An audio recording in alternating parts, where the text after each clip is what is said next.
Right, here we go. Today, as of the 16th of April, I just want to tell you a bit about my little story. Right, where do we begin? On the 10th of March, I had a little bit of an accident at work involving two vehicles.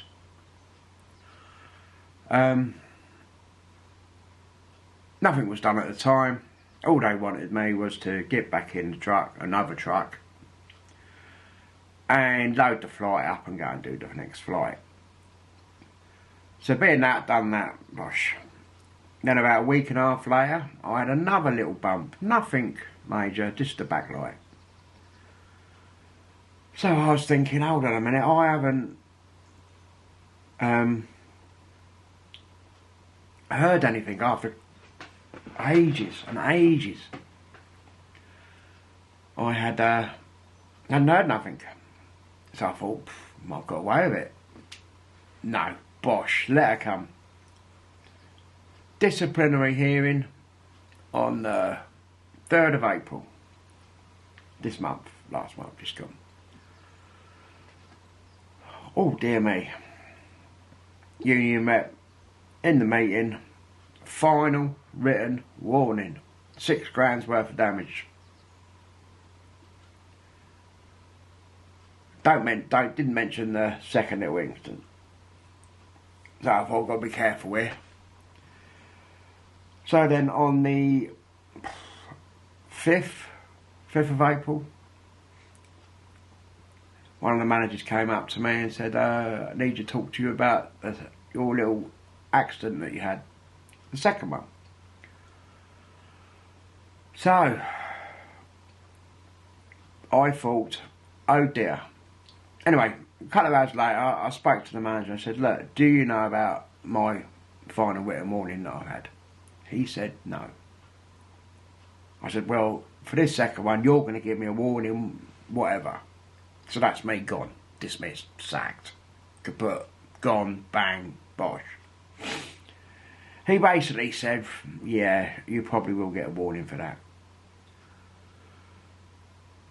He said, so, me to you, you're better off resigning than getting sacked, which you can understand. You resign, it could be any number of reasons. If you get sacked, then it looks a bit... But then again, I got sacked from the last one. But that didn't make no difference. And if you resign, you can't claim anything for like 6 weeks.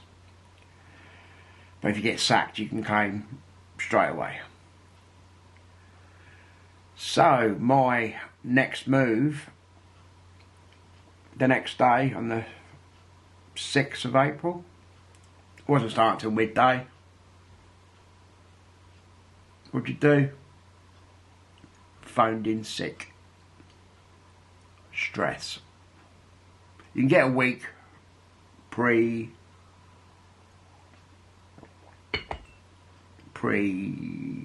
before you go to the doctors to get a proper sick note. So that's what I did. The worst thing about it is I actually went into the doctors on the Monday to book an appointment for later on in the week. Oh, did you do it online? No, that's why I've come in. Oh, you need to do it online. But that's why I've come in. Oh, I'll do it for you. What you doing? Put all the symptoms, stress. Don't worry, you'll be fine, you'll get a text message. So next day I got a text message. Phone consultant will phone whatever it is, will phone you on Thursday morning.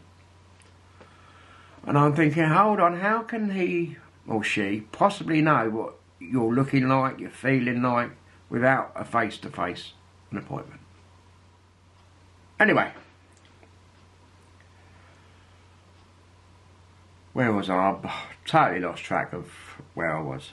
Anyway, got a phone call on the Thursday morning. Talked about it. He was on about more on about my appointment to see if anything wrong with my bum inside, because the doctor done his prostate thing a couple of weeks back and wasn't happy. Prostate was clear, but there was something else up there, probably a lady boy. Anyway, so he was talking about that, and I'm saying, look, I'm not really bothered about that. I'm more stressed at work with all. I didn't actually tell him what had happened. So I basically, yeah, I'm stressed, can't sleep, can't eat, which couldn't sleep anyway because I'm having problems with the toilet, getting up, going to the toilet, and lost my appetite, but I just couldn't be bothered to eat. So basically he turned round to me. This is what I couldn't believe. How long do you want off? You're asking me how long well, I'd have 3 months off, thank you very much. Yeah. I said, 4 weeks, which will then take me up to the 8th of May, and I'm going out of Thailand on the 9th. Anyway, if that cuts out, then lost me track of time again. Right. So where were, if I keep moving the mouse every now and then, it'll be alright. So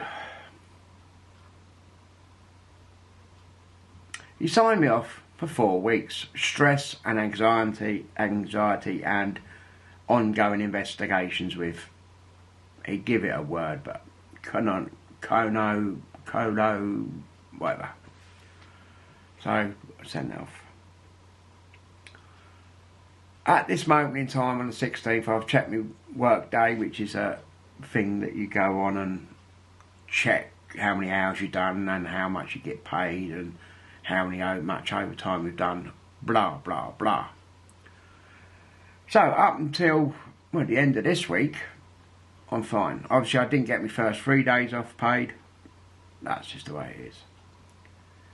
So what I am hoping now is I will go back on the 8th of May, 7th of May to get a new one, or probably another phone call. So hopefully I'm going to try out for another 4 weeks, because I'm going on holiday for 3.5 weeks to Thailand. So that should do me good with the stress.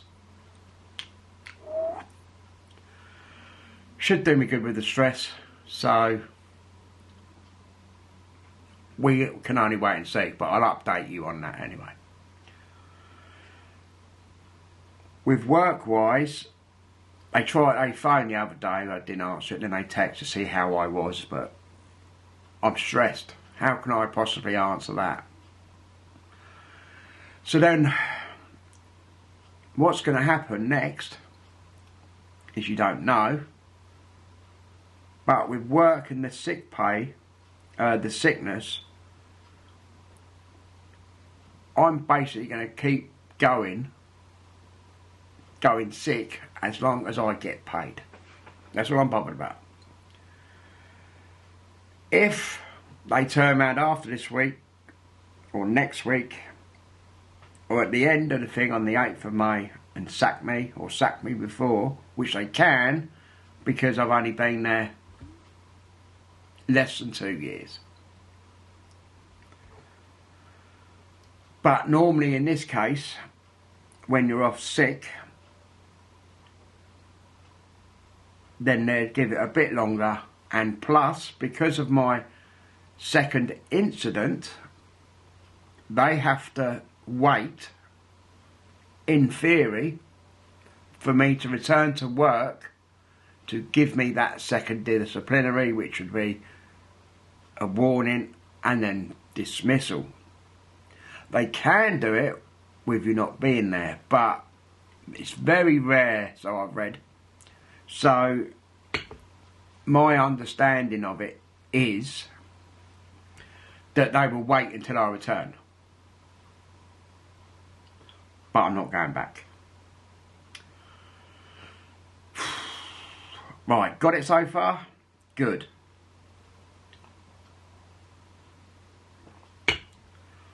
I am 55 next month on the 14th of May. Right, fag time. Yeah, so I'll be still getting paid up until the 14th of May, as of now, because obviously it's April, we get paid 2 weeks into the next month, whole of April, 14th of May get paid, which is my retirement day. So if, big if, but we never know what they're thinking. So if I can last another month getting paid, it should take me up to the 14th of June. That's the aim. But if, like I say, they do sack me, it's not a problem. I've got the funds in place, my budget in place to deal with that. That's not an issue to keep me going. If I got sacked when I get back on the 27th of May from Thailand. So it all depends when the pensions kick in, because they're getting both sorted.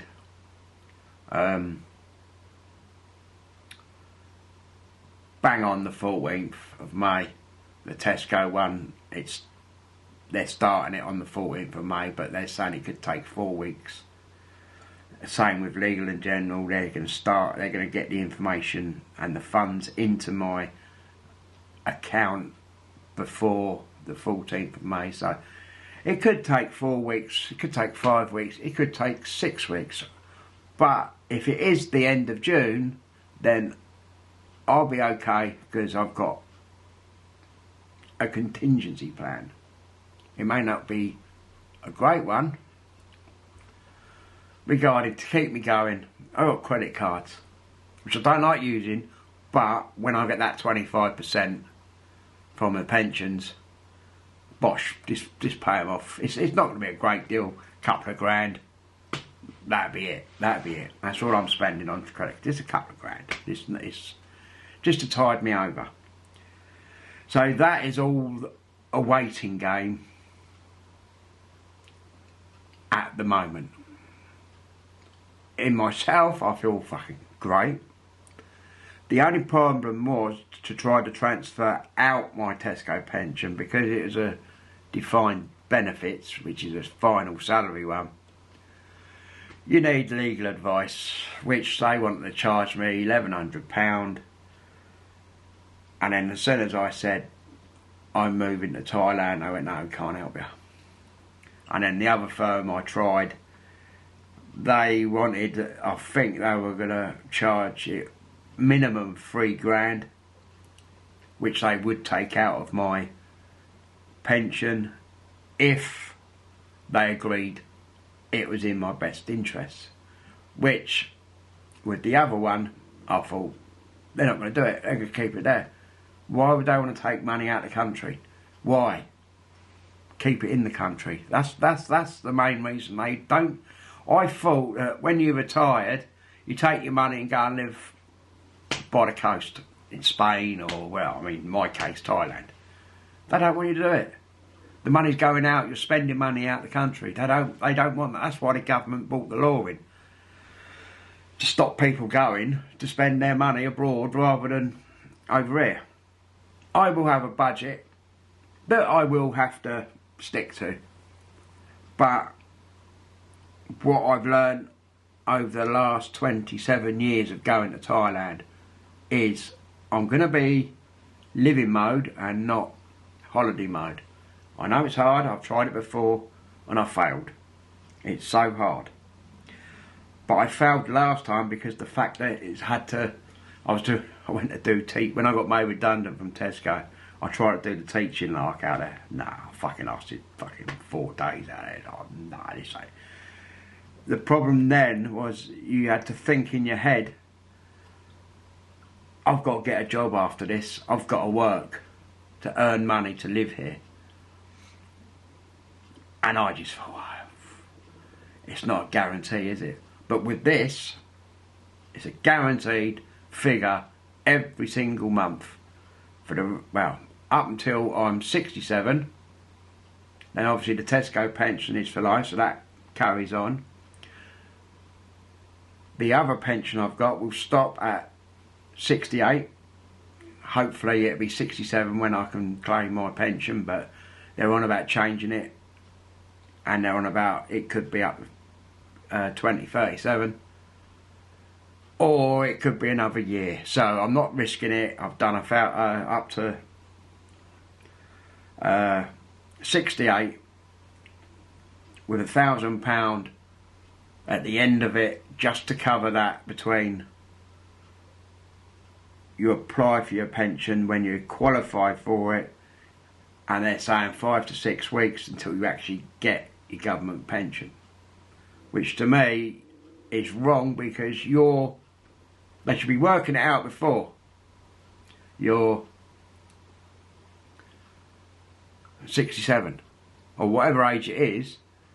You shouldn't have to wait until you're 67 for them to turn around and start, oh yeah, processing it all. It should be done on your birthday. Bosh, there's your pension. But it doesn't work like that. They drag it on a bit longer. Because it's giving you money. It's less money every month for the government to keep in their banks to keep interest. Okay, it might be only 5 weeks, but with all the people waiting 5 weeks, you've got that 5 weeks money still sitting in their bank, or a bank. Anyway, so that is how it is. I mean, I will have to not pull me belt in when I'm in Thailand. I've done it before. I mean, I've got my budget. You got food. I mean, I'm not a big eater out there, so I'm only looking at a bit of breakfast in the morning, fruit, cereal, fruit and yoghurt, something like that, and then one meal later on in the day, 5 o'clock, 6 o'clock, 7 o'clock, whatever it may be. I know my body, I only eat once a day. Or you could have a big meal, you get up, go out and have a big meal, but then my appetite is, my stomach shrinks. I can't eat big meals out there. Most of my meals I have like at dinner time, I leave half of it because I'm full up.